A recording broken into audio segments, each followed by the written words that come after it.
नमस्कार, आदाब। Crime petrol dial 100 में आप सभी का स्वागत है। हिंदुस्तान आजाद है, हम सब आजाद हैं, मैं आजाद हूं, हम सब एक दूसरे की नजरों में आजाद हैं, पर शायद नजरियों में नहीं। क्या एक औरत के खुलेआम हंसने पर पाबंदी लगाने वाले आजाद हैं? क्या एक औरत को मर्दों का काम करने से रोकने वाले आजाद हैं? क्या एक बेबस औरत का पीछा करने वाले आजाद हैं? नहीं, ये सब गुलाम हैं गलत सोच के, जिसकी वजह से आज भी हमारे घर की औरतों की आजादी गुलामी की बेड़ियों में जकड़ी हुई है, और यही मानसिकता जन्म देती है बड़े अपराध को।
रब नू याद कर, इसके साथ भी रब है। लेकिन जो निशानियां पीछे आगे पीछे की चिंता मत कर, मैं हूं ना, मैं भी माँ हूँ।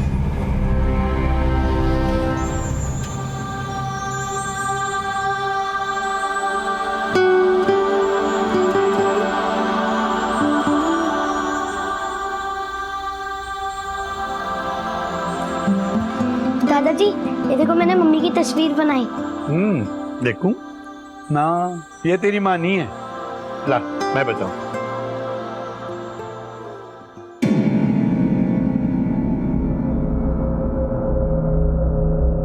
देखा, ये है तेरी माँ, जनानी मुच्छड़ वाली है।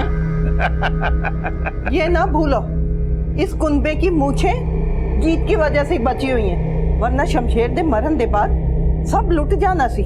मेरे कुलजीते दी ड्राइंग खराब ना करो। चल पुत्र, आ अंदर खाना खा ले।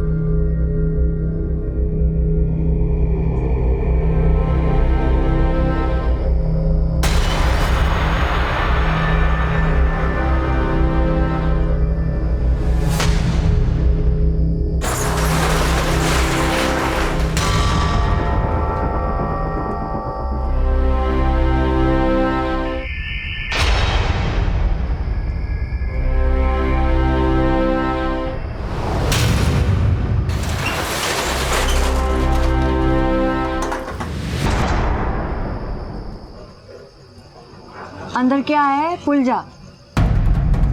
कोई पूछे कि 5 दिन लेट क्यों हुआ तो बता देना जो मैंने कहा।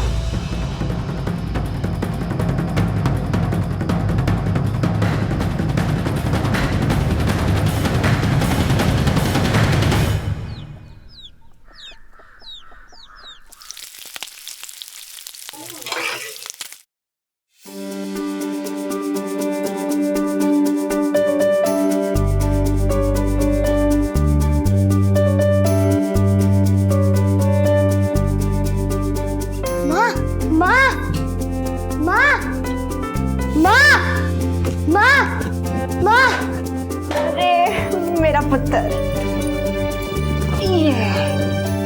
मैंने पता था पराठों की खुशबू से तू जाग जाएगा।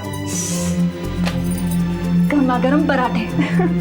अरे गीत पुत्र, तू तो 5 दिन पहले आने वाली थी, कितने रह गई थी? वो झल्ला नंदू डिलीवरी के पेपर ही खो दिया। पटियाला चुंगी पे 5 दिन लग गए। बस ट्रकों को छुड़ाने में कस्टम वालों से देर हो गई। अरे पुत्र खा ले, गरम गरम है। हम लोग अपने घर में क्या इज्जत, कोई तो इज्जत होगी हमारी। कैसे ओए, लोग क्या हो गया? ऐसे क्यों खड़े हो जैसे कोई धरना देने वाले हो? धरना ही समझो जी। एड्स दे मरीज ਨੂੰ बाहर निकालो, ये हमारे साथ काम नहीं कर सकता है जी। लो जी, सरकार रेडियो में, टेलीविजन में ज्ञान दे देकर थक गए कि ये रोग छूने से ना फैलता। हमारी अकल घुटने में ना है जी। अगर इसे काम से नहीं निकाला गया तो क्या? आप सब लोग कान खोलकर सुन लो। ना तो मैं अपने पेट पर लात मारना चाहती हूँ, ना ही सतिंदर के। हाँ, किसी को यहाँ काम करके तकलीफ है तो वो अभी यहाँ से जा सकता है, लेकिन सतिंदर बलदेव ट्रांसपोर्ट छोड़कर नहीं जाएगा। लगता है इसकी पोल पट्टी खोलनी पड़ेगी। जहाँ दिलो दिमाग पे जहाँ दिलो दिमाग पे खौफ का साया ना हो, खौफ का साया ना हो, जहाँ गर्व से उठे हो सर, जहाँ गर्व से उठे हो सर, शर्म से झुके ना हो, शर्म से झुके ना हो, जहाँ हर शब्द में सच्चाई की गूंज हो, सच्चाई की गूंज हो।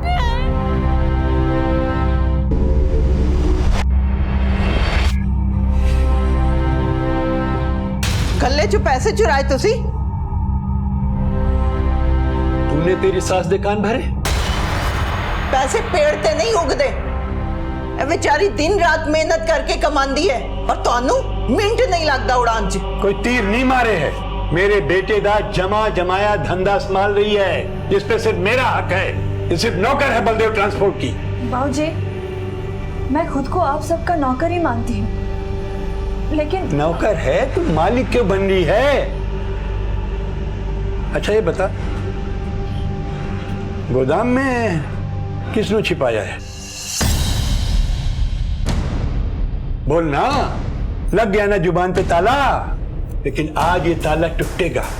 जुबान दाभी और गोदाम दाभी।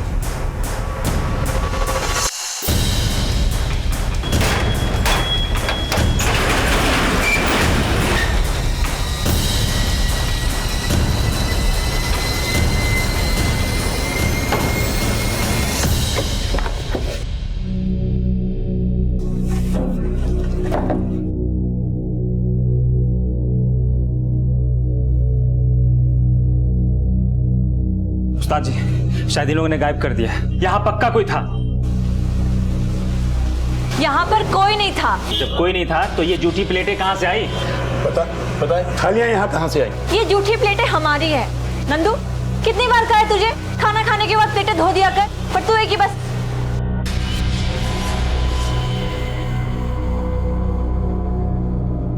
संदीप रुक। तूने किससे पूछकर गोदाम का ताला तोड़ा था? ज्यादा ताप न दिखा, मैंने पता है यहाँ पे कोई था। ओए, बात सुन। मैनू अकल के साथ साथ घुटने भी चलाने आते हैं, और साथ में जुतियां भी। तू निकल यहाँ से और वहां जाके नौकरी करना जहां तुझे जासूसी के पैसे मिले। चलेगा यहाँ से?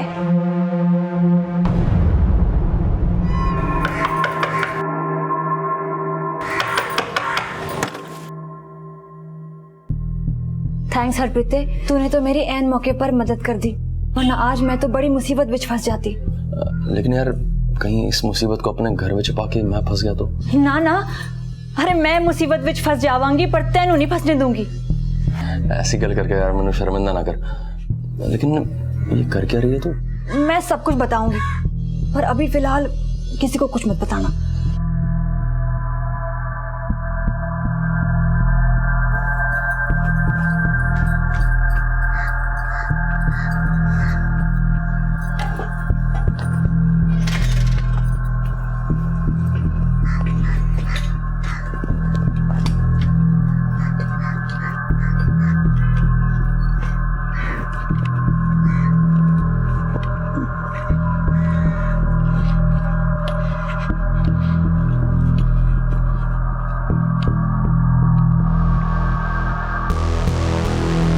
बाबूजी, आप मेरा पीछा करने वाले थे ना? हाँ, क्योंकि मैनू मालूम है तो कुछ गड़बड़ कर रही है। ये खाना किदे वास्ते ले जा रही थी? बाबूजी आप अपना दिमाग लगाना छोड़ दो। तेरी सास तुझे बहुत महान समझती है ना, देखना एक दिन वो तेनू इस घर से निकालेगी। उंगली फुंकारे कोयल दी कूक।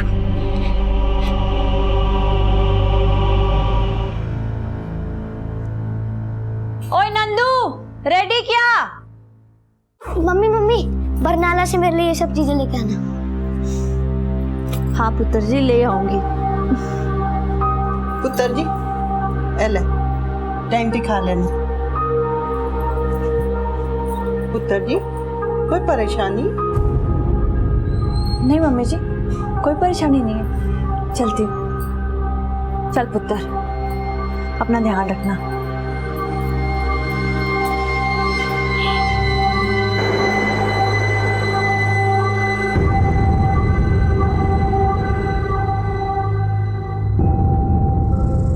नंदू, ये रख दे।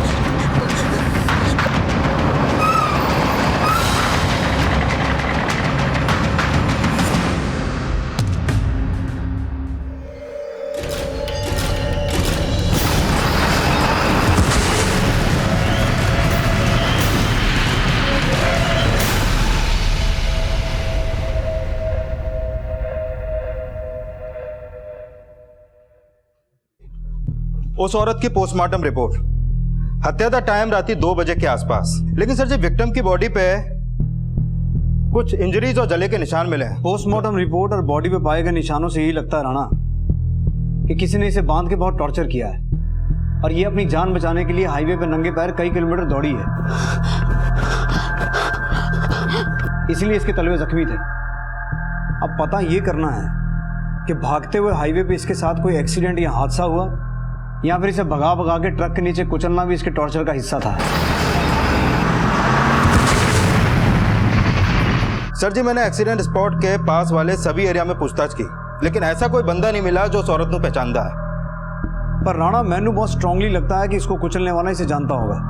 एक काम करो, हत्या के समय से सुबह तक हाईवे के दोनों तरफ के टोल बूथ क्रॉस करने वाले हर ट्रक हर लॉरी का डिटेल निकालो।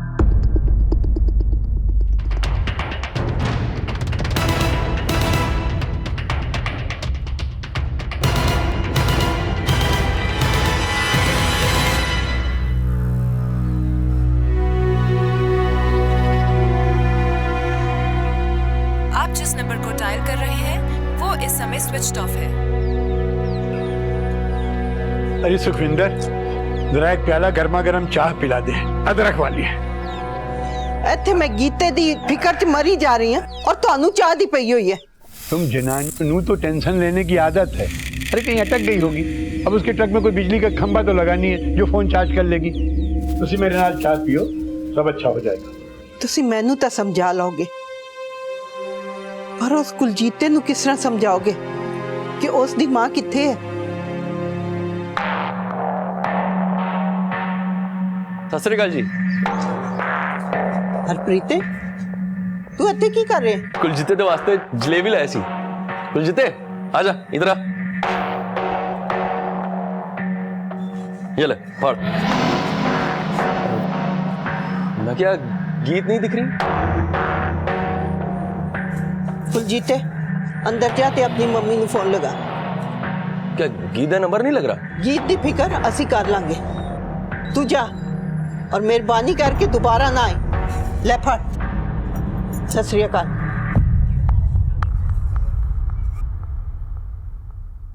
डर जी चाई जी उत्थे कोई है? मैंने खिड़की तो देखा, मनु देख रहा सी।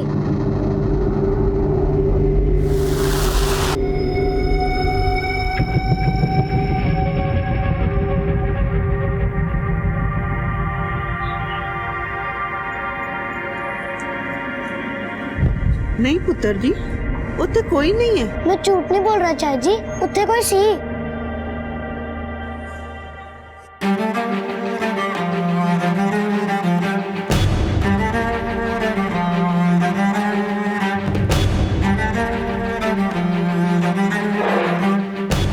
सर, इस नंबर का ट्रक सिरसा बरनाला रोड पर सरदूलगढ़ बॉर्डर क्रॉस करके सिरसा की तरफ तो गया, लेकिन सिरसा चुंगी नहीं पहुंचा।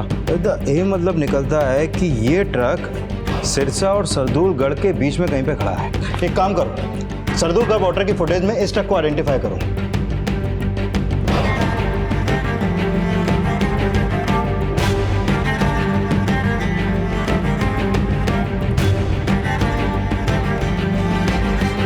पता करो ये औरत कौन है, ये ट्रक किसका है। जी। जब पुलिस ने गीत का बैकग्राउंड चेक किया और इंक्वायरी शुरू की तो कई चौंकाने वाले खुलासे सामने आए और इस खुलासे के तार उस अज्ञात महिला के शव से भी जुड़े थे जिसकी हत्या गीत के ट्रक से हुई थी। लेकिन क्या गीत का कनेक्शन इस केस में सिर्फ हिट एंड रन केस से ही था या फिर राज कुछ और भी थे? सर जी, ये ट्रक मानसा के बलदेव ट्रांसपोर्ट के नाम पे रजिस्टर्ड है और इस औरत का नाम है गीत कौर। इसका पति शमशेर सिंह बलदेव ट्रांसपोर्ट का मालिक था जो 8 महीने पहले गुजर गया। तब से बलदेव ट्रांसपोर्ट की करता धरता ये गीत कौर ही है। सर जी, मानसा के पुलिस स्टेशन में गीत की सास सुखविंदर कौर ने 23 अगस्त को गीत की मिसिंग कंप्लेंट दर्ज की थी। Missing complaint? हाँ जी। रिपोर्ट के मुताबिक गीत कौर 20 अगस्त की रात को मानसा से बरनाला के लिए निकली थी और उसके साथ उसका क्लीनर भी था, नाम है नंदू।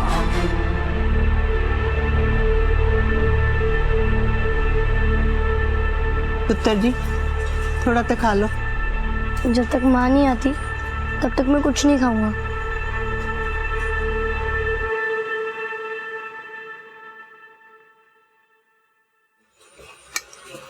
तुसी इत्थे बैठे चाय पींदे रहोगे या गीत दा कुछ पता भी करोगे? पुलिस ने खबर तो कर दी है, जब मिलेगी तो पुलिस आ जाएगी।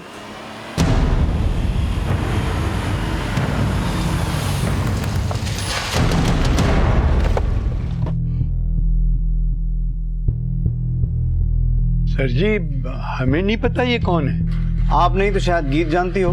गीत? पर ये है कौन? 21 अगस्त की सुबह इस लड़की की लाश हमें सिरसा मानसा रोड पर मिली है। इस लड़की का एक्सीडेंट गीत के ट्रक से हुआ है और शायद इसीलिए गीत फरार है। नहीं नहीं साहब जी, गीत ऐसी नहीं है। अगर कोई गीत की ट्रक के नीचे आ भी जाता ना तो इसे अस्पताल पहुंचाती, पहले सड़क पर मरने के लिए छोड़ के नहीं भागती। वो बीजी अगर भागी नहीं तो गई कहाँ? और आपने उसकी मिसिंग कंप्लेंट लिखवाते हुए ये बताया था कि वो मानसा से बरनाला की तरफ गई थी, तो फिर उसका ट्रक सिरसा की तरफ क्यों गया? वो सिरसा की तरफ गई? हमें आपके घर की तलाशी लेनी है। तलाशी? और किस लिए? देखिए सर जी, अगर हमें गीत को छिपाना होता तो हम उससे मिसिंग दी कंप्लेंट क्यों लिखाते? ओ बाबूजी, अगर हमें गीत पे शक ना होता तो हम ये सर्च वारंट क्यों लेके आते?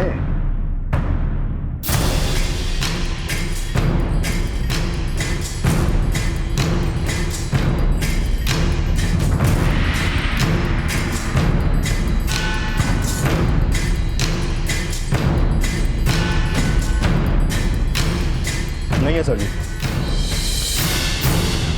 देखो जी, अगर गीत यहाँ आती है या आपको फोन करती है या किसी भी तरीके से आपको कांटेक्ट करने की कोशिश करती है तो हमसे छुपाने की गलती ना करना।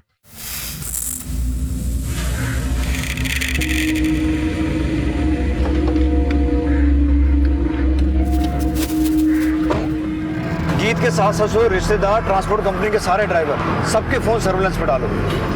मुझे लगता है गीत इनसे कभी ना कभी कांटेक्ट करने की कोशिश जरूर करेगी। लेकिन सर जी, मानसा पुलिस स्टेशन में मैंने गीत के बारे में पता किया तो वहाँ के एसआई सतपाल को गीत के पिंड वालों से गीत के बारे में मिली जुली राय मिली। कुछ उसे पसंद करते हैं, कुछ नापसंद। नापसंदगी की वजह? सर जी, उसके कंपनी में कई ड्राइवर थे, फिर भी जनानी होकर वो खुद ट्रक चलाती थी और कई कई दिन तक घर भी नहीं जाती थी। इस गीत की कॉल डिटेल निकालो, पता लगाने की कोशिश करो कि असल में ये औरत थी कैसी, और ये भी पता करने की कोशिश करो कि जिस औरत की लाश मिली थी वो कौन है और उसका गीत के साथ क्या कनेक्शन है। जी सर जी, मैंने गीत के फोन रिकॉर्ड चेक किए। उसका फोन 20 अगस्त की रात सरदूलगढ़ हरियाणा बॉर्डर के पास एक्टिव था, जहां हमें उस औरत की लाश मिली थी। और उसी रात से गीत और क्लीनर नंदू दोनों के फोन बंद है सर जी। और जिस औरत की लाश मिली थी उसकी कोई पहचान हुई? अभी तक तो ऐसा कोई सामने नहीं आ रहा जो उसने पहचानता हो। ये गीत और नंदू, इनके कॉल डिटेल में ऐसा कोई मिला जो हमारे किसी काम आए? सर जी, गीत की पिछले दिनों उसी के पिंड के हरप्रीत सिंह दे नाल काफी बातचीत चल रही थी, देर रात में भी। लेकिन हरप्रीत का गीत के बिजनेस से कोई लेना देना नहीं था। ये गीत और हरप्रीत का कोई अफेयर तो नहीं? हो सकता है सर जी। हरप्रीत गीत को शमशेर और गीत की शादी से पहले से जानता था। और सर जी, जब मैंने पिंड वालों से पता किया तो पता चला कि शमशेर के पेरेंट्स को हरप्रीत और गीत का मिलना जुलना बिल्कुल ही पसंद नहीं था। कहीं ऐसा तो नहीं रहा कि गीत हरप्रीत के घर छुपी बैठी हो?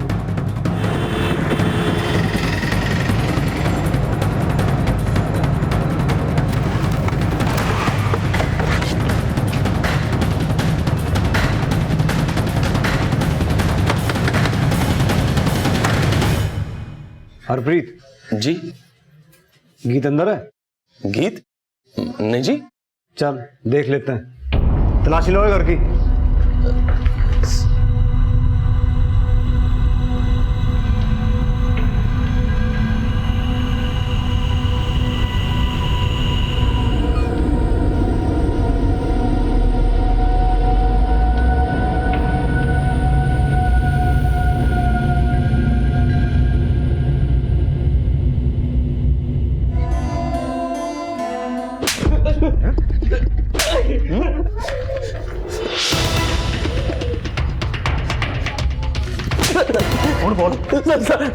कहाँ है गीत?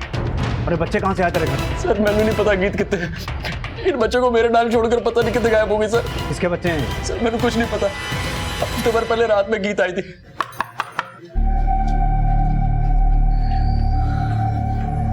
गीत तू यहाँ इस वक्त? हरप्रीत मेरी एक मदद कर दे यार। पहले उसने बच्चों को अपने गोदाम में छुपा के रखा था, फिर मैंने चाबी देकर बोली कि इन्हें अपने घर ले आऊं। सर मैं मना नहीं कर पाया सर। सर गीत ने मैंने बस इतना बोला कि वो इन बच्चों की मदद करना चाहती है और इन्हें जल्दी मेरे घर से ले जाएगी। इसे देखा कभी गीत के साथ? नहीं सर। देख हरप्रीत, अगर तेरी एक भी बात झूठ निकली ना बोलने लायक बचेगा ना बैठने लायक। आगे गल समझ? लेके चलो अनु। चल लो बेटा पी लो, लो खाओ।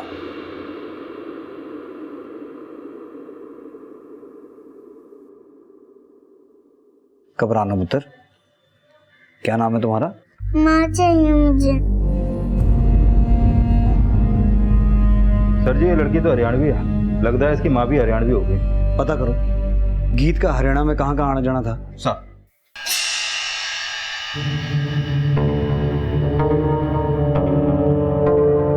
नहीं सर, मैंने नहीं जानता, लेकिन कुछ दिन पहले मैंने शक हो जाता कि गीत ने किसी ने गोदाम में छिपा रखा है। कैसे शक हुआ आपको? वो संदीप ने नंदू और गीत को बात करते हुए सुना था। संदीप कौन? ये सर, ये नंदू वही है ना जो गीत के साथ था? हाँ सर। एक नंबर का छठा बदमाश है। गीत ने सर पे चढ़ा रखा था उसको। कहाँ रहता नंदू? सर वैसे तो बिहार का रहने वाला है, लेकिन कहीं भी सो जाता है, ट्रक में, गोदाम में या ऑफिस की छत पर। अच्छा, ये गीत का हरियाणा आना जाना होता था? सर हरियाणा क्या, वो तो यूपी, एमपी, राजस्थान, दिल्ली सब जगह जाती थी। ये देखिए सर, ये रजिस्टर है, इसमें आपको सब मिल जाएगा। सर जी। ठीक है जी, सत श्री अकाल। मैंने पता किया कुछ साल पहले शमशेर को ह्यूमन ट्रैफिकिंग के मामले में गिरफ्तार किया गया था, लेकिन उसके खिलाफ ठोस सबूत ना होने की वजह से उसे छोड़ दिया गया। मतलब साफ है, शमशेर के बाद गीत ने शमशेर का बिजनेस संभाला और ये बच्चे जरूर ह्यूमन ट्रैफिकिंग के लिए लाए गए थे। और जब बच्चों की मां ने विरोध किया, गीत ने उस पर ट्रक चढ़ा दिया। नहीं साहब जी, हमारा शमशेर ऐसा नहीं था, और गीत भी। अगर गीत का ह्यूमन ट्रैफिकिंग से कोई लेना देना नहीं है तो उन दो बच्चों को अनाथ करके अपने साथ क्यों लाई? वो हरप्रीत आपसे झूठ बोल रहा है। उसकी बुरी नजर थी मेरी गीत पे और वो गीत को फंसाना चाहता है। और बीजी, अगर गीत सही है तो फरार क्यों है? फरार नहीं है साहब जी, कई बार रास्ते में ट्रक अटक जाता है। कुछ दिनों पहले ही पटियाला चुंगी पे 5 दिन तक ट्रक फंसा रहा। तारीख क्या थी तब? राणा, पता करो गीत का ट्रक पटियाला चुंगी पे ह्यूमन ट्रैफिकिंग के लिए तो नहीं पकड़ा गया था? जी।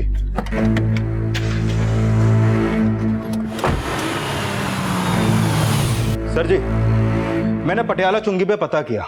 उन डेट्स पे तो गीत का ट्रक पटियाला चुंगी पे गया ही नहीं, बल्कि उन 5 दिनों में गीत की फोन लोकेशन सरदूलगढ़ बॉर्डर के पास हरियाणा के मलोर गांव की थी, और 20 अगस्त की रात को भी उसकी फोन लोकेशन यही की थी। सर जी, मतलब वो 2 बच्चे और औरत मलौर गांव के ही हैं? सर गीत का फोन अभी अभी ऑन हुआ है, सरदूलगढ़ बॉर्डर के पास, हरियाणा के खुर्द गांव में। सर जी, खुर्द तो मल्लोर से 15 किलोमीटर ही दूर पड़ता है। चलो।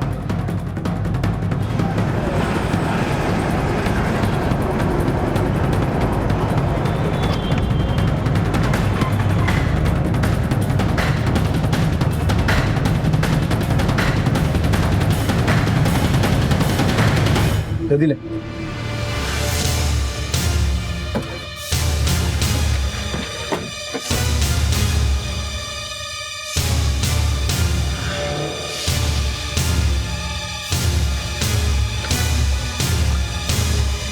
एक मिनट, ये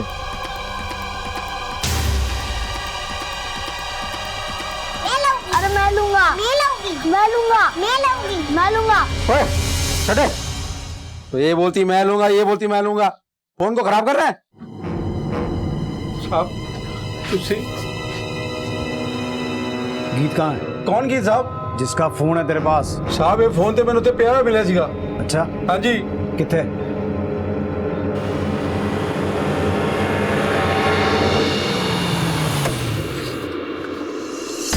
चेक करो। चलो आओ साहब, इधर मिला सी साहब, इधर।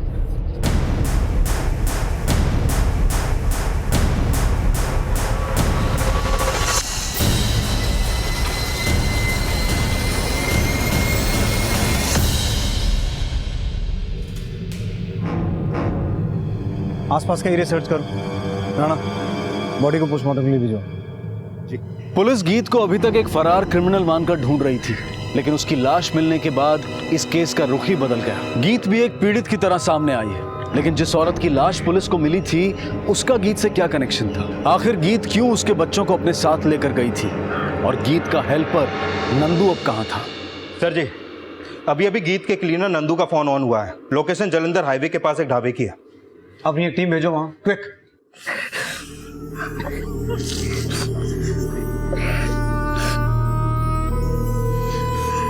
जी मैंने मार चाहिए।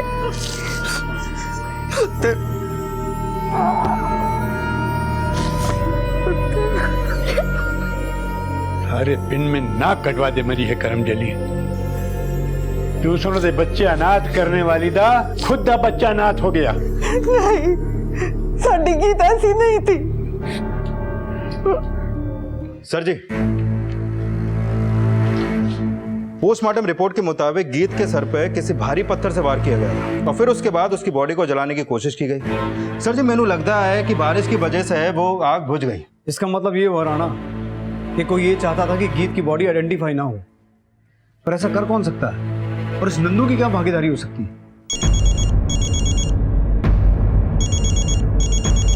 हाँ बलजीत,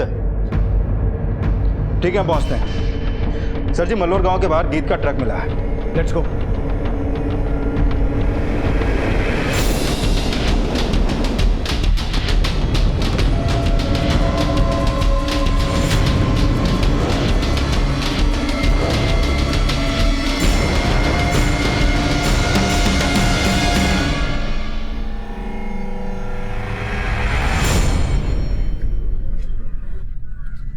गीत का मलौर में आना जाना था। राणा, मुझे लगता है ये ट्रक इस गांव में जरूर उसके जान पहचान वालों ने खड़ा किया होगा, जिनके साथ वो ट्रैफिकिंग का कारोबार करती थी। राणा, एक काम करो, आसपास के लोगों से पता करो, किसी ने कुछ देखा? जी।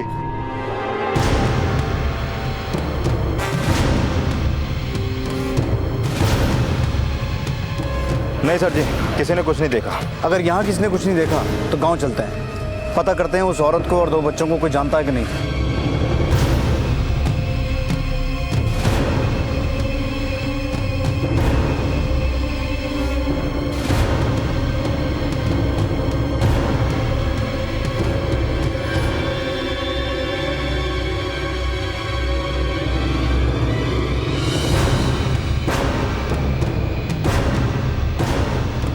सर जी, मैंने लगता है पूरा पिंड मिलकर हमसे कुछ छुपा रहा है।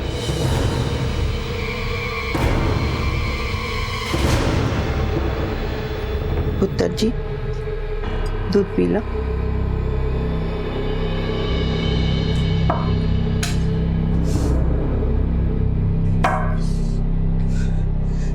कुछ तो शर्म करो। गीत नु मरे कुछ ही दिन होए है और उसकी कमाई थी ऐयाशी कर रहे हो। तू मुझे सिखाएगी, तू मुझे सिखाएगी। दादाजी, दादाजी। यार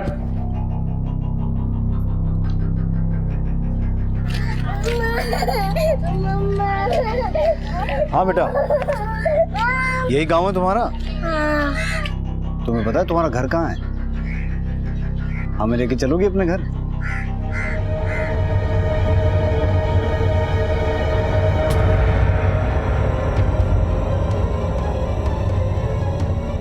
क्या हो बेटा, कौन सा घर है तुम्हारा? अम्मा, अम्मा, ये मेरा घर।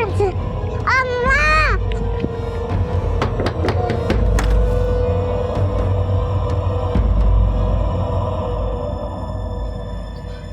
धर्म, क्या हो गया अम्मा?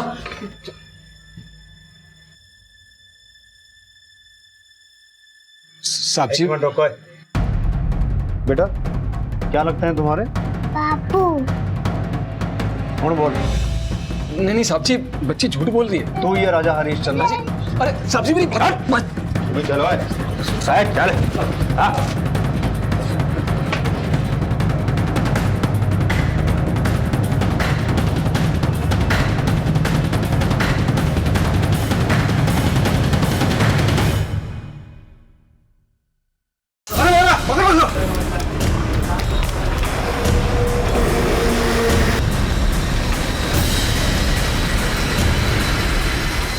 साहब मैंने कुछ नहीं किया साहब, सच में मुझे किसने मारा? गीत का पति शमशेर हमारे गांव में शादी के लिए छोरियां सप्लाई करता था। शादी के लिए? हाँ साहब, वो हमारे आसपास के गांव में छोरियां की बहुत कमी है। इस खातिर शादी करने और बच्चा पैदा करने के लिए छोरियां खरीदनी पड़ती। अब साहब इतना पैसा देना सबके बस की बात तो नहीं है, तो एक ही छोरी से दो तीन भाई शादी करते हैं। हम तीनों भाइयों ने भी सपना को शमशेर से खरीदा था। शमशेर भाई जी की मौत के बाद गीत परजाई ने जब उनका कारोबार संभाला तब उन्हें शमशेर भाई का ये धंधे का पता चला। गीत परजाई जी ने वो काम करने से साफ मना कर दिया। उनको बहुत बड़ा धक्का लगा और उन्होंने तय कर लिया कि जो लड़कियां शमशेर भाई की वजह से मल्लार में बेची गई है उन्हें कुछ भी करके छुड़ाएंगे। और एक दिन हम मल्लार पहुंचे। गीत परजाई जी 5 दिन एक धर्मशाला में रुके और उन्होंने सपना के घर का पता लगा लिया। परजाई जी ने सपना को भरोसा दिया कि वो उसे और उसके बच्चों को रात को ही अपने साथ लेके जाएंगे। तो साहब एक दिन हमें पता चला कि वो उस शमशेर की लुगाई थी जो हमारे बच्चों को लेके गई। तो साहब इस मनसा में हम उसके गांव गए, पर हमने बच्चों को ढूंढने की बहुत कोशिश की साहब, लेकिन कुछ पता नहीं चला कि उसने कहाँ छुपा के रखा। दादी, चाई जी, उत्ते कोई है? मैंने खिड़की तो देखा। एक दिन हमें पता चला कि गीत खुद हमारे गांव आ रही है। हम उस रात सपना को बचाने के लिए वापस मल्लोर गए।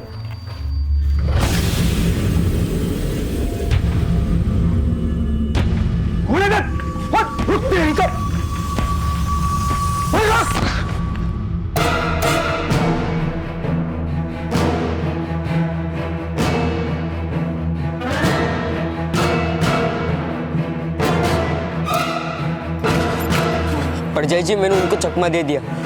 चलो जल्दी से। चल चल चल।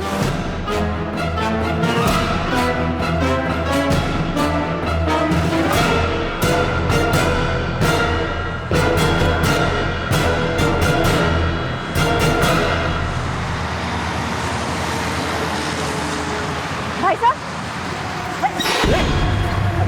मैं किसी तरह अपनी जान बचा के भाग गया।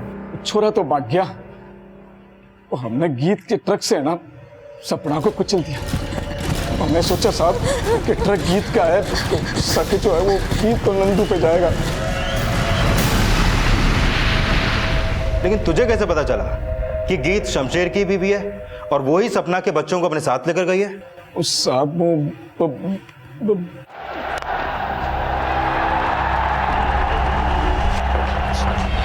बलदेव जी और थाने चलो, सब समझ में आ जाएगा। मैं जानता था कि शमशेर धर्म के जरिए मलौर में लड़कियां सप्लाई करने का काम करता था, इसलिए जब मुझे ये पता चला कि उस रात गीत और नंदू मलौर से वापस आए हैं और गीत अपने साथ 2 बच्चों को उठा करके लाई थी। मैंने ये बात फौरन फोन करके धर्म को बता दी। मैं ये भी जानता था कि गीत और नंदू उस औरत को बचाने के लिए जरूर जाएंगे, इसलिए जैसे ही वो घर से निकले मैंने धर्म को फोन करके ये बात भी बता दी। एदा मतलब है तुसी जानबूझ के अपनी बहू की जान खतरे में डाली? क्योंकि मेरी बहू मेरे बेटे के कारोबार की मालकिन बन गई थी, जो मुझे फूटी आंख नहीं भा रहा था। बलदेव जी, अब अपना बाकी का बुढ़ापा जेल में बिताना। जहाँ हर शब्द में सच्चाई की गूंज हो, जहाँ हर शब्द में सच्चाई की गूंज हो।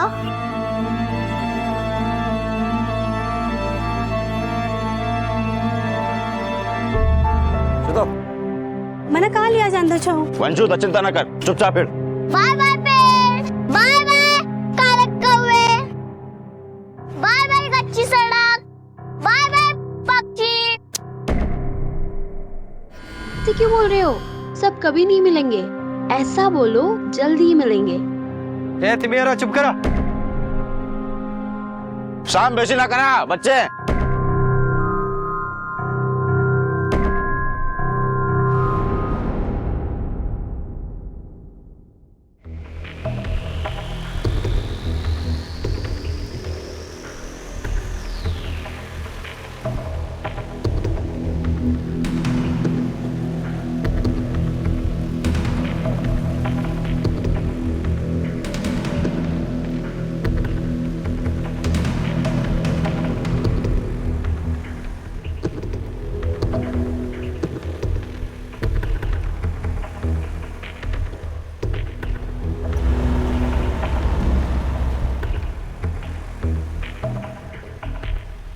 रघु भैया, हम दीदी के घर कब पहुंचेंगे? पहला दिल्ली जाएंगे, वहाँ तुम सब जन छोले कुलचे का नाश्ता करना, उसके बाद मुंबई में मिसल। दीदी मिसल क्या होता है? बच्चा, मिसल ना वहाँ का बहुत अच्छा नाश्ता होता है। हम लोग मिसल खाएंगे भैया, हम लोग मिसल खाएंगे। मिसल खाएंगे।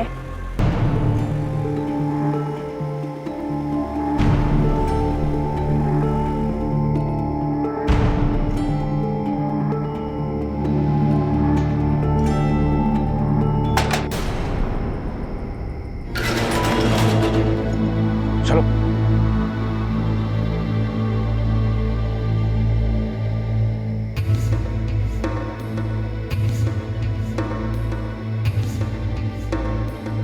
चलो चलो जल्दी जल्दी चलो। दीदी से बात कर सकती हूँ फोन पर? अभी बहुत रात हो गई है, उसका मालिक गुस्सा करेगा। कल तुम सब जन अपने घर वालों से बात करना। चलो जल्दी चलो, चलो अंदर चलो चलो चलो जल्दी जल्दी जल्दी जल्दी करो जल्दी। अभी तुम सब लोग आराम करो, मैं कल सुबह आऊंगा, ठीक है? क्यों लाया गया था केसरी जैसी लड़कियों को और छोटे छोटे बच्चों को दिल्ली में? क्या होना है इनके साथ? कुदरत की मार सह चुके पड़ोसी देश के ये बच्चे अब इंसानों के हाथों और क्या सहने वाले थे? क्यों भेड़ बकरियों की तरह उन्हें वहां रखा गया था? क्या इन दोनों कहानियों का कोई सिरा एक दूसरे से जुड़ा हुआ था? मेरा बच्चा ने कहाँ चला गया? मेरा बच्चा, मेरा बच्चा, मेरा बच्चा कहाँ चला गया? मैं नहीं बुलाया था साहब आपको, सब मेरा बच्चा। मेरा बच्चा ने कहाँ चला गया? बॉडी को लेके चलो। जाने मेरे बच्चे को, जाने मेरे बच्चे को, छोड़ना मत उस लोकेशन को, जाननी है उसने मेरे बच्चे की।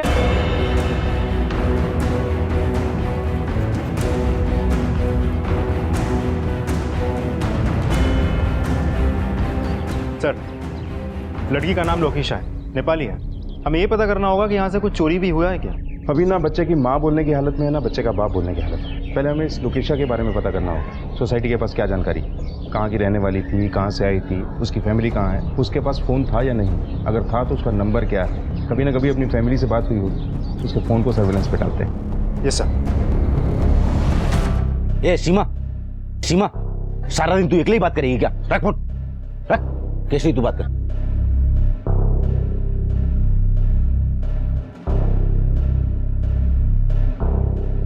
हेलो दीदी, मैं केसरी बोले को तपाईँ कस्तो छ? दीदी मैं दिल्ली पहुंच गई रघु भैया के साथ में ये बात करोगे? हाँ हेलो, पुलिस की गाड़ी। चलो अभी फोन रख, बहुत बात होगी। रघु भैया, मेरी दीदी से पूरी बात नहीं हुई है। तो बाद में बात कर लेना, चल। ऐसे कैसे चले? मेरी तो बात ही नहीं हुई है, मुझे भी अपनी दीदी से बात करनी है। ये गुस्सा मत दिला मेरे को, समझी ना? मैं तो सबकी धुलाई करूंगा। चलो चलो। आप लोगों ने मेड का वेरिफिकेशन नहीं करवाया? पढ़े लिखे लोग हैं आप, आपकी सेफ्टी के लिए ये रूल। सर 1 साल से वो हमारे साथ में थी। जब मैं प्रेग्नेंट थी उसने सारा काम अच्छे से किया, तो हमने वेरिफिकेशन नहीं करवाया। बस इतना पता है वो नेपाल से थी। बेडरूम का लॉकर तो हमेशा बंद रहता था, ज्यादा कुछ लेके नहीं गई। 1-2 गहने और थोड़ा बहुत कैश लेके भाग गई। पैसों और गहनों की हिफाजत का इतना ख्याल है, और बच्चे की हिफाजत का क्या? छोड़ दिया एक अनजान नौकरानी के भरोसे। सर, लोकेशा के कमरे में ना बैग है, ना कपड़े, ना उसकी कोई फोटो। सर एक फोटो है मेरे पास उसके।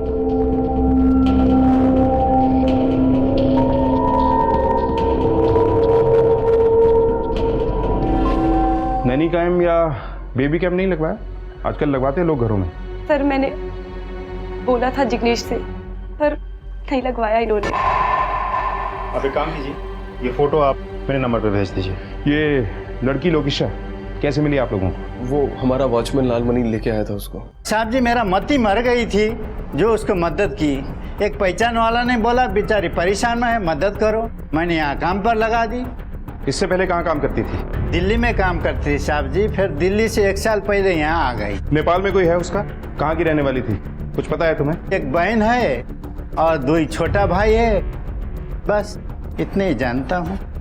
ठीक है सर, कहीं वापस नेपाल तो नहीं भाग गई? हो भी सकता है, लेकिन पहले उसके फोन रिकॉर्ड्स निकलवाओ। उसकी आखिरी सेलफोन लोकेशन पता चलेगी तभी हम कुछ एक्शन ले पाएंगे। एक मासूम बच्चे का खून हुआ, हमें जल्द से जल्द खूनी को पकड़ना है। Yes sir. लोकेशा ने इतना बड़ा अपराध क्यों किया? कोई भी अपराध, वजह चाहे जो भी हो, जायज नहीं हो सकता, लेकिन एक अच्छे और परिपक्व समाज में ये सवाल तो उठना चाहिए कि आखिर उसने ऐसा अपराध क्यों किया? क्या वो मानसिक रूप से अस्वस्थ थी? कहानी के 2 सिरे थे। दूसरे सिरे पर थे सरहद के कच्चे रास्तों से लाए गए बच्चे और लड़कियां। क्या इनमें से किसी का लोकेशा की कहानी के साथ कोई रिश्ता था? जुर्म का जो बीज मुंबई में बोया गया था, क्या उसकी जड़ें दिल्ली में थी? पुलिस ने इस केस को बहुत गंभीरता से लिया था और वो इस अपराध की जड़ तक जाने वाले थे। सर, ये रहे लोकेशा के फोन कॉल रिकॉर्ड। इधर देखिए सर, ये दिल्ली का नंबर है। दिल्ली के किसी पीसीओ से फोन आया था उसे। लोकेशा पहले दिल्ली में ही काम करती थी, ऐसा उस वॉचमैन ने बताया था। हो सकता है लोकेशा के भाई बहन भी दिल्ली में ही। Sir, last central location Mumbai central के आसपास है, लगभग 5 बजे। मैंने ट्रेन की टाइमिंग भी पता कर लिया, दिल्ली और पंजाब की ट्रेन से। लोकेशा भागकर दिल्ली ही गई होगी, क्योंकि नेपाल में तो उसका कुछ बचा ही नहीं था। एक काम करो सर, लोकेशा का फोटो और उसका फोन नंबर दिल्ली पुलिस को भिजवाओ और बोलो कि हम भी आ रहे हैं, क्योंकि मुझे लगता है अब इस केस की गुत्थी मुंबई से नहीं, दिल्ली जाके ही सुलझेगी।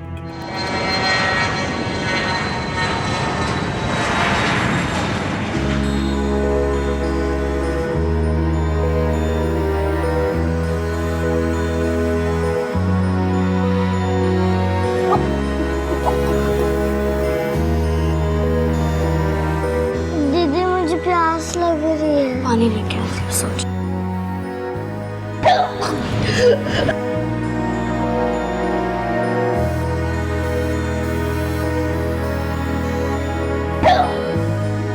दीदी, यहाँ पे कितनी गंदगी रखी है, हमें यहाँ पे क्यों रखा हुआ है इतनी गंदगी में? आप रघु भैया से बात क्यों नहीं करती हो? चलो चलो, बहुत सो लिया, जल्दी उठो, सुबह हो गई। चलो चलो चलो चलो। कीर्ति मैडम, कैसे सामान लाए हो? ये दोनों घर के काम के लिए अच्छी है, ये पार्लर के लिए अच्छी रहेंगी। और ये पढ़ी लिखी है, 10वीं पास है, थोड़ी थोड़ी इंग्लिश भी बोलती है। इसको मैडम जी एकदम कड़क माल है, जबरदस्त। बिल्कुल सही कह रहे हो। किसका क्या करना है मैं बताऊंगी, तुम ख्याल रखो इन सब का। रघु भैया, मुझे दीदी से कब बात कराओगे? मेरे दोनों भाई बहुत डरे हुए हैं। चिंता न कर, जल्दी मिलाऊंगा, ठीक है? आराम करो, चलो चलो। 1 मिनट, हमें यहाँ सबको जबरदस्ती बंद करके क्यों रखा हुआ है? और किसी से फोन में बात भी नहीं करने देते। मुझे नहीं रहना है, मुझे मेरे भैया भाई के पास जाना है।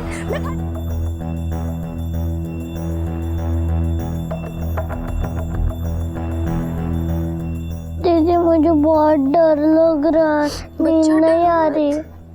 हम जल्दी घर पहुंच जाएंगे। हाँ, आंखें बंद करके तुम्हें सब कुछ याद आएगा। हमारा गांव, वो झरना, वो बादल देखो नीचे नीचे आ रहे हैं। हम जल्दी घर पहुंचेंगे। हाँ, तुम सब डरो मत।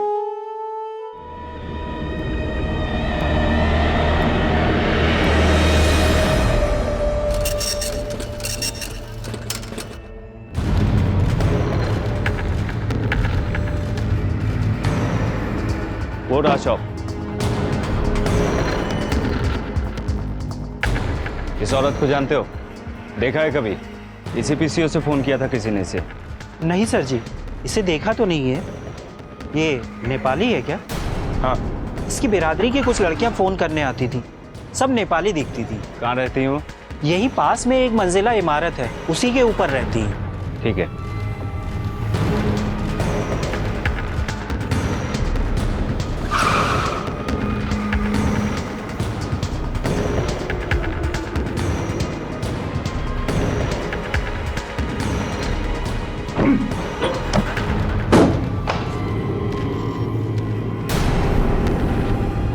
सर्च करो अच्छी तरह।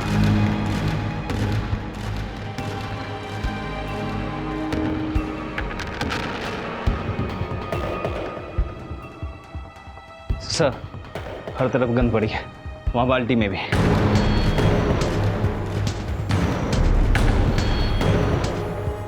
किसी केसरी नाम की लड़की की है। क्यों रहती होगी वो इस नर्क में? नेपाल के कमाती गांव के स्कूल की है। सर, ये देखिए।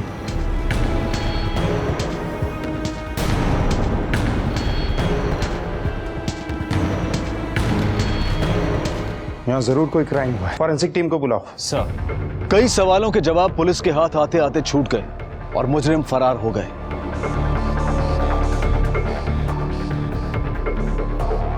लेकिन मुजरिम सिर्फ इस भ्रम में जीते हैं कि वो कानून से 2 कदम आगे हैं, पर कानून की मजबूत गिरफ्त से ना तो कोई मुजरिम बच पाया है और ना ही बच पाएगा। देश को जुर्म से आजाद कराने की जद्दोजहद में लगी पुलिस फोर्स किसी भी कीमत पर इस जुर्म की जड़ तक पहुंचने की पूरी कोशिश कर रही थी।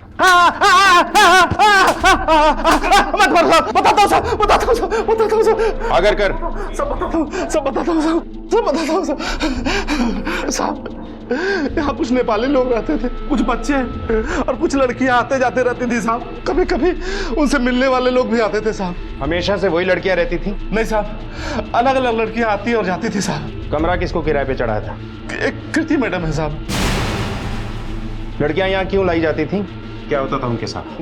वो तो पता नहीं है साहब। किसी के नाम एग्रीमेंट कुछ होता था क्या? हाँ साहब, नोटरी का ठप्पा लगा के किराए पर चढ़ा दिया था साहब। हर महीने समय पे अच्छा किराया आता था साहब। बता, ये कीर्ति कहाँ मिलेगी? दक्षिण दिल्ली में एक ब्यूटी पार्लर है साहब। तेज जाओ इसे।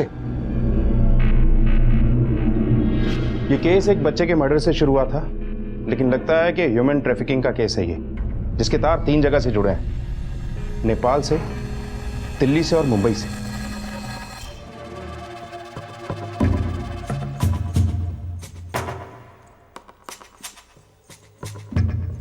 मैडम, स्पेशल वाली मसाज चाहिए, एकदम दिल खुश कर देने वाली।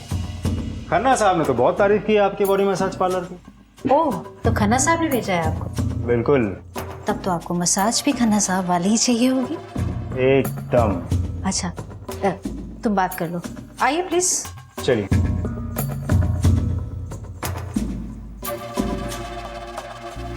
आइए, आप यहाँ बैठिए, मैं भेजती हूँ।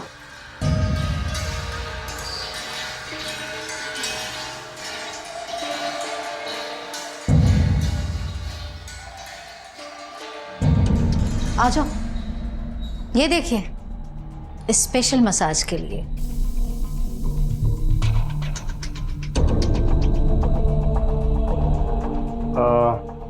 कोई फ्रेश पीस नहीं है? फ्रेश है ना, जाओ अंदर से दूसरी लड़कियों को भेजो। बिल्कुल गुलाब की तरह, ताज़ी ताज़ी, फ्रेश। अभी देखिए, आपको दिखाते हैं। ये देखिए।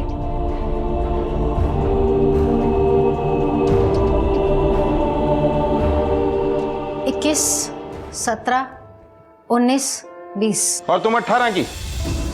अरेस्ट कर लो इन सबको। अरे साहब रुकिए ना, कुछ ले दे करके यहाँ हाँ पे। ले दे लेंगे, थाने में कर देखिए, देंगे। चलो देखिए, पहुंच बहुत ऊंचे तक है। पहुंच, थाने में निकाला। ए सिंह अंदर देखो, कोई और नहीं क्या। देखिए,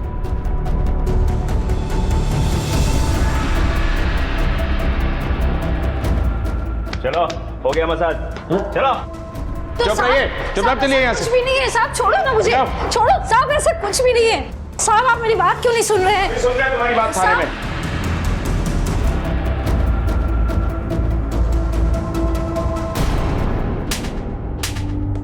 रुको।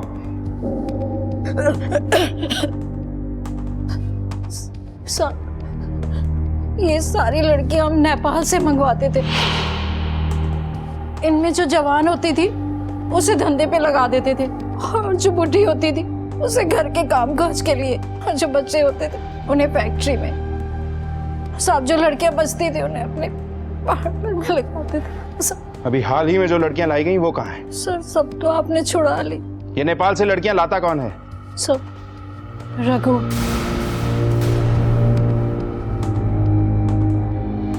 कहाँ मिलेगा ये रघु? इसका नंबर क्या है और इसके साथ कौन कौन काम करता है? रघु का दोस्त शामू। शामू का एड्रेस क्या है? तिलक नगर, बलराम गली, मोती भवन। इनकी मदद से रघु का स्केच बनवाओ, सारे थानों में सर्कुलेट करो और पोस्टर भी लगवाओ।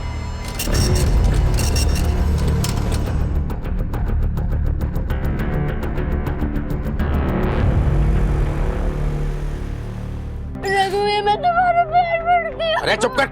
इन बच्चे के साथ कुछ मत कहना भैया, ये चुप। बहुत छोटे हैं।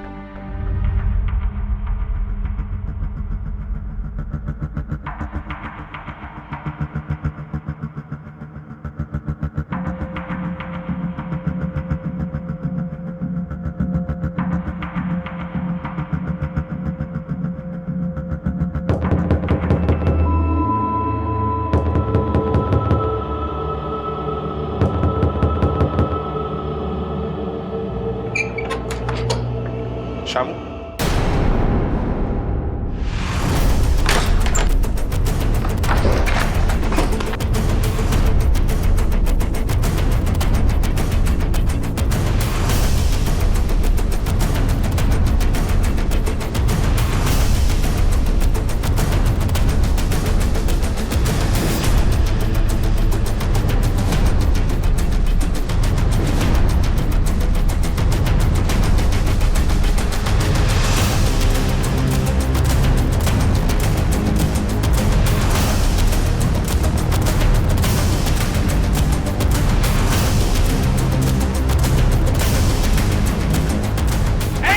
रुक रुक।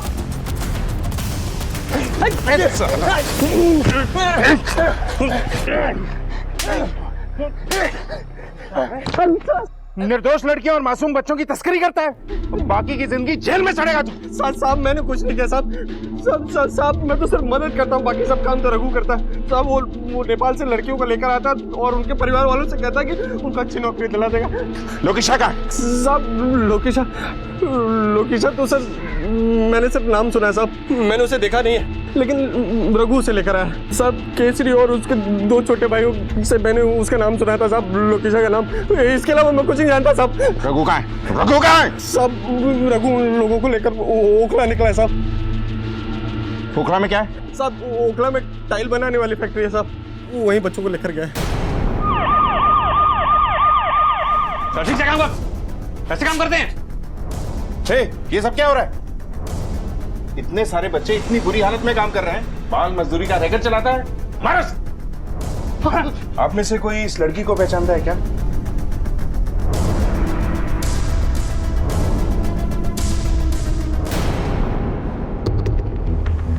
साहब ये मेरी बड़ी दीदी लोकेशा है और छोटी दीदी केसरी को रघु भैया लेके गए, और मेरा भाई महेश उस कमरे में है। कहाँ है बच्चा? कहाँ है? चल! कहाँ है बता? सर बच्चा तो मर गया।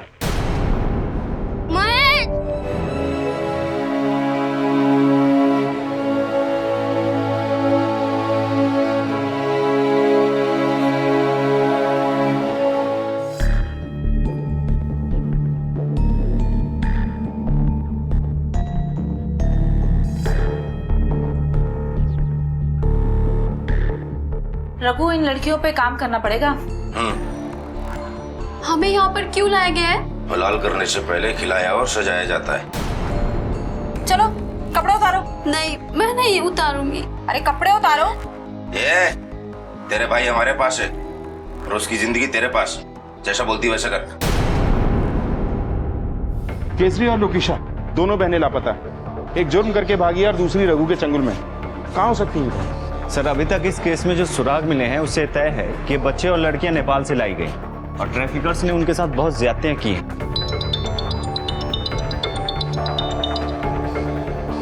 हेलो, ओके सर, लोकेशा का पता चल गया है। लोकेशा, बहुत घुमाया तुमने, चलो थाने, लेके चलो इसे।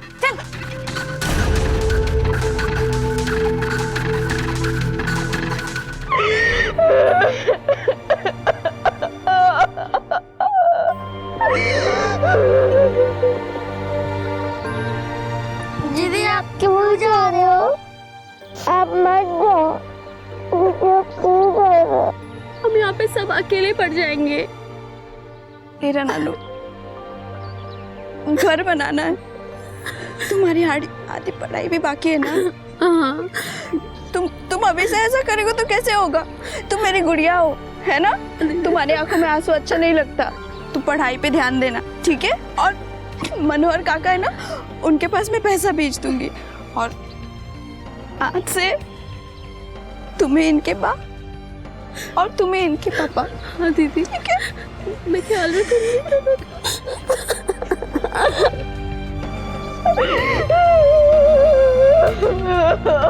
सर, ये वाला नंबर, इसकी पूरी डिटेल्स निकाली है मैंने।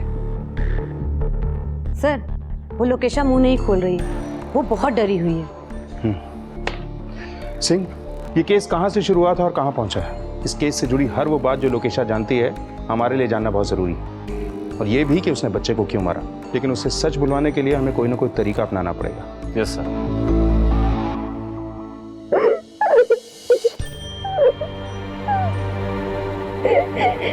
दीदी,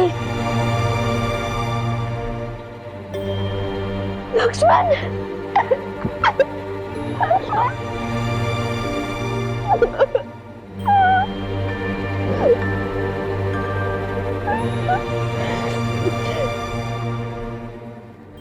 महेश और केसरी का। दीदी, महेश मर गया।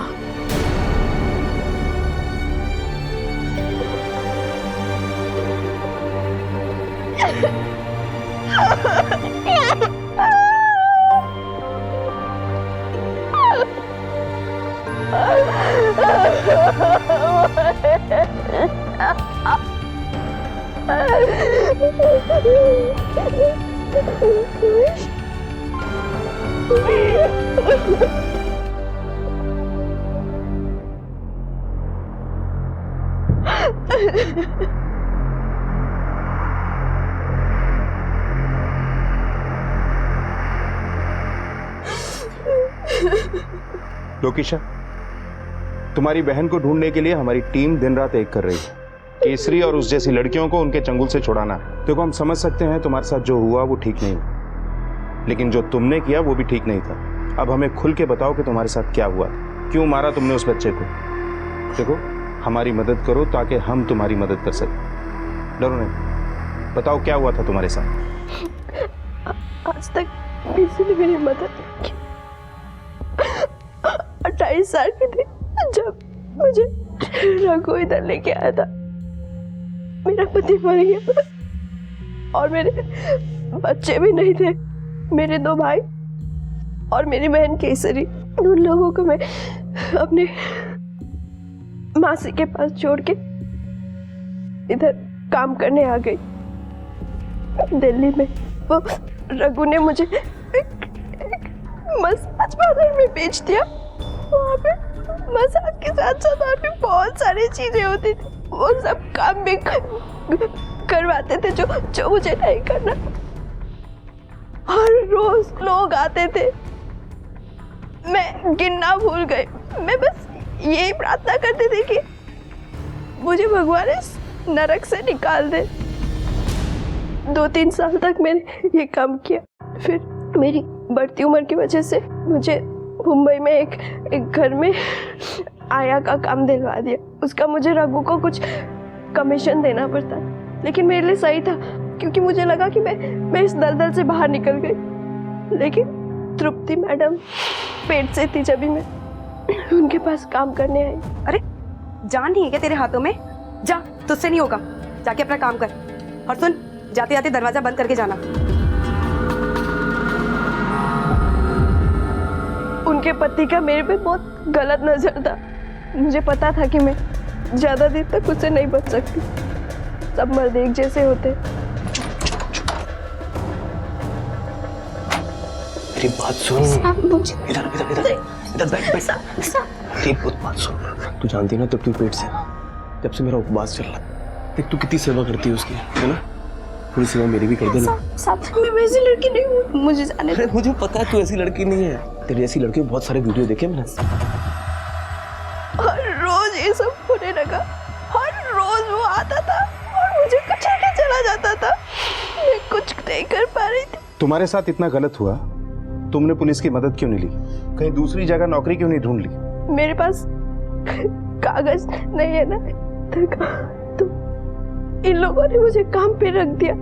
वो लोग पगार तो देते थे, लेकिन उसकी कीमत कई तरह से निकालते थे। लेकिन एक चीज था जिसकी वजह से मेरा मन लगा रहता था वहाँ। वो क्या? मैडम जी का बच्चा ऋत्विक बाबा। मेरा कोई बच्चा नहीं था ना, तो मैं बहुत खुश रहती थी ऋत्विक बाबा को अपनी गोद में खिला के। ऐसा लगता था जैसे मेरा अपना बच्चा है। ए लोकेशा, ये क्या ऋत्विक ऋत्विक लगा रखा है तूने इसे? बाबा बोला कर इसे। अगर तू इसे ऐसे बोलेगी तो घर के बाकी नौकर क्या बोलेंगे इसे? साहब मैं रहती तो उनके घर पे थी, लेकिन सिर्फ एक नौकरानी। पति रोज रात को हवस निकालता था अपनी, और मैडम मुझे ऐसा देखती थी जैसे मैं गंदगी हूँ। तो इसका गुस्सा तुमने उनके बच्चे की जान लेकर निकाला? नहीं साहब, बच्चे से क्या दुश्मनी। मैं तो उनका बहुत अच्छे से ख्याल रखती थी। मुझे नेपाल के बारे में पता चला कि वहाँ पे भूकंप आ गया, और मुझे साहब मुझे पता है मैंने जो किया वो सही नहीं किया, लेकिन उसकी सजा मेरी बहन केसरी को नहीं मिलना चाहिए। मेरी बहन केसरी को बचा। लोकीशा और केसरी जैसी लड़कियां अपने देश में बेघर और बेसहारा होकर निकल पड़ती हैं रोजगार और बेहतर जीवन की तलाश में, लेकिन भेड़ की खाल में छिपे इन भेड़ियों का वो आसान शिकार बन जाती हैं। वो मजबूर होती हैं और उनकी मजबूरी का नाजायज फायदा हर कदम पर हर कोई उठाने को तैयार रहता है। उनकी आजादी उनसे छीन ली जाती है। वो लौट कर जाना भी चाहें तो उन्हें जाने नहीं दिया जाता। इनमें से कुछ इस दर्द को अपना नसीब मान लेते हैं और कुछ हालात से लड़कर आजादी हासिल करते हैं। जुर्म की इस बड़ी दस्तक पर अब पुलिस मुस्तैद होकर मुकाबला करने के लिए तैयार थी। सर उस लड़की कीर्ति के बनवाए स्केच के आधार पर हमें रघु के बारे में एक बहुत इंपॉर्टेंट लीड मिली है। सर आज से 7 साल पहले बिहार में एक ग्रुप रॉबरी और मर्डर हुआ था, जहां 4 में से 3 अपराधी पकड़े गए, अभी भी सजा काट रहे हैं। ये चौथा फरार आदमी है। इतने खतरनाक आदमी के साथ केसरी और न जाने कितनी लड़कियां होंगी, पता नहीं किस हाल में होंगी।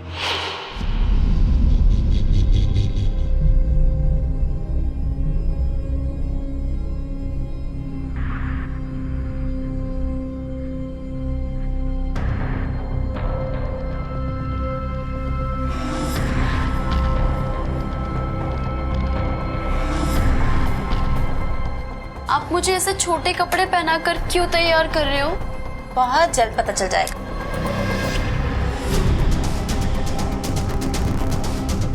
हेलो रघु, लड़कियां रेडी हैं? अब बोल।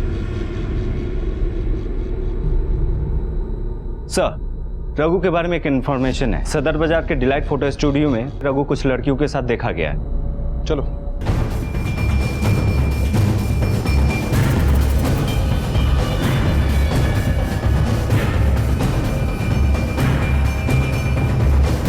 इस आदमी को पहचानता?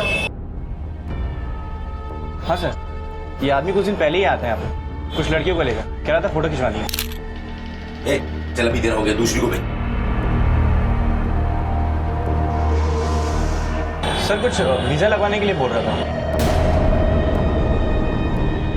इन फोटोज का फॉर्मेट 4 कंट्री से होता है, मतलब ये लड़कियों को आउट ऑफ इंडिया लेके जाने वाला है। सिंह सर पीसीआर से कांटेक्ट करो। Yes sir. मैं लड़कियों के फोटोज और नेम मेल कर रहा हूँ। फॉरेन कंसुलेट से पता करो इन लड़कियों का गल्फ कंट्रीज के लिए वीजा लगवाया गया है क्या। रघु, लड़कियां तैयार हैं। चलो चलो जल्दी चलो जल्दी।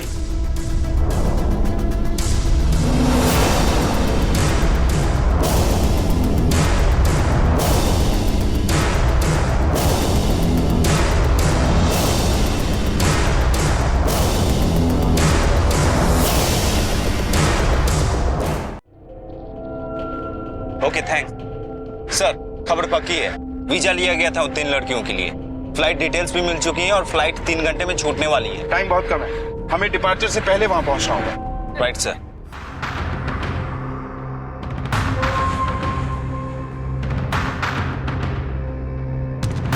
सिंह एयरपोर्ट अथॉरिटीज को अलर्ट कर दो, फ्लाइट डिले कराना हो तो भी डिले करवाओ और कहना कि सभी एंट्री एग्जिट पर एयरपोर्ट सिक्योरिटी की हेल्प चाहिए हमें। Okay sir.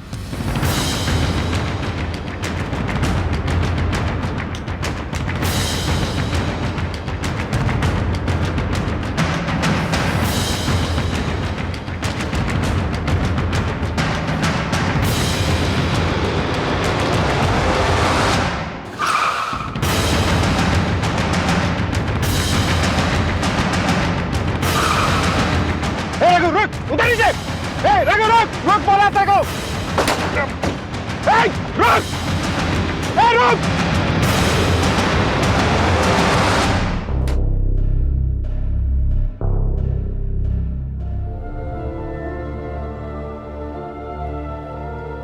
दीदी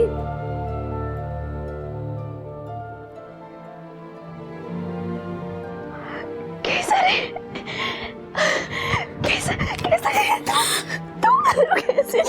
कैसे होते थे?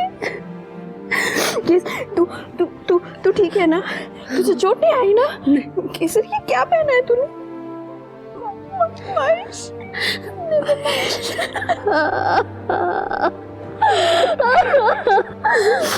बेटा रघु ने तेरे साथ कुछ गलत नहीं किया ना? नहीं ना दीदी, अब यहाँ पर कैसे? अब मेरी जिंदगी इसी जेल में जाएगी। जिंदगी ने तुझे दोबारा मौका दिया है ना? तू इसे गवाना मत, किसी के भी झांसे में मत आना, ठीक है? और अपने सारे सपने पूरा कर, लक्ष्मण का ख्याल रख, अपना भी पूरी तरह ख्याल रखना, ठीक है? पूर्ण स्वराज की इमारत मानवता और समानता की नींव पर खड़ी होती है। जब हम पूर्ण स्वराज की बात करते हैं तो हम ये भूल जाते हैं कि इसे स्थापित करने के लिए हम में से हर एक का योगदान जरूरी है। ह्यूमन ट्रैफिकिंग यानी कि मानव तस्करी जैसा संगीन अपराध सिर्फ मानवता पर ही नहीं बल्कि पूर्ण स्वराज की सोच पर भी प्रश्न चिन्ह है। तृप्ति ने अगर लोकेशा की मनस्थिति समझी होती तो शायद यह अपराध टल सकता था, लेकिन अपराध के लिए बस वो एक पल दोषी होता है जब इंसान की सोच उसके हालात पर हावी हो जाती है। मुंबई और दिल्ली पुलिस की सक्रियता ने केसरी जैसी न जाने कितनी लड़कियों को इस दलदल में फंसने से बचा लिया। सरकार ने केसरी और उसके भाई लक्ष्मण को अपने ही देश के एनजीओ की मदद से आश्रय दिया। उनकी सुरक्षा करने वाले सभी पुलिसकर्मियों की कलाइयों पर राखी बांधकर भारत से जाते जाते वो स्नेह और कर्तव्य की मिसाल ले गए।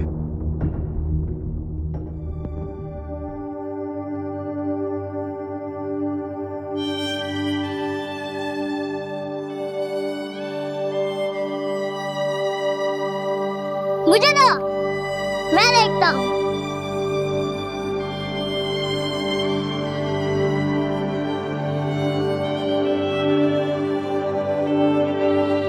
दीदी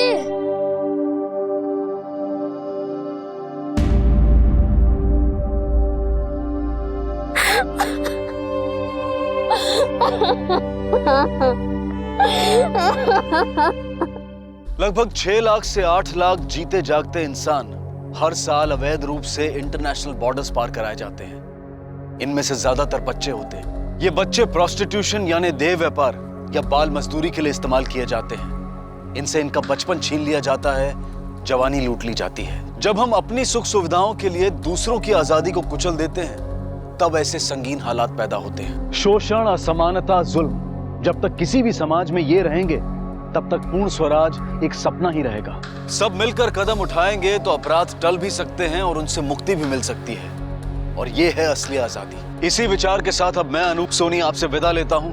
फिर मुलाकात होगी अगले एपिसोड में जुर्म की एक और कहानी के साथ। तब तक अपना और अपने परिवार का ख्याल रखें और देखते रहें क्राइम पेट्रोल डायल 100। सबक एक को सीख हम सबको। जय। क्राइम पेट्रोल्स के और भी दिलचस्प कहानी देखने के लिए हमारे चैनल को सब्सक्राइब करें और बेल आइकॉन दबाना न भूलें।